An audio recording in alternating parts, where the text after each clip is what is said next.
Cricket fans, we are witnessing the biggest crisis in Asian cricket since 2008 era.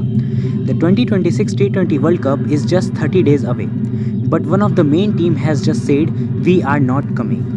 Bangladesh has officially refused to travel to India for the World Cup.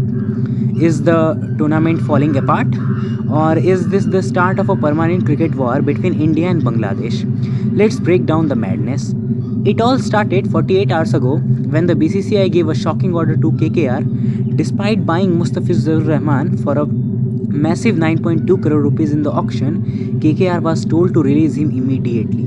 The reason? Recent developments, which everyone knows is a code for the rising political and communal tension between the two nations.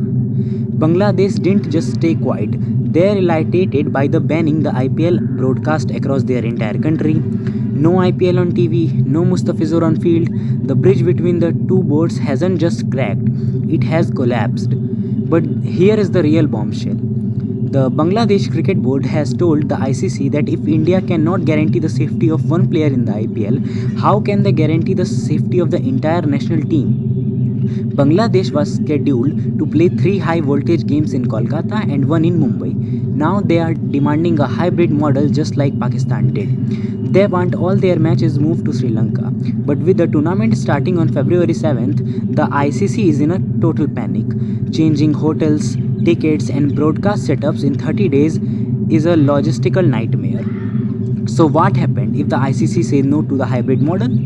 There are rumors that the ICC might actually replace Bangladesh with a backup team like Scotland or Jersey. Can you imagine a World Cup without the Tigers? On the other hand, Indian fans are asking why should India change its schedule for a board that is banning our leagues? This is no longer just about cricket, it's about national pride. What do you think? Should the ICC move the matches to Sri Lanka or should Bangladesh be forced to play in India? Comment your opinion below. I'm reading every single one. And if you want the fastest updates on this World Cup drama, hit that subscribe button right now. See you in the next.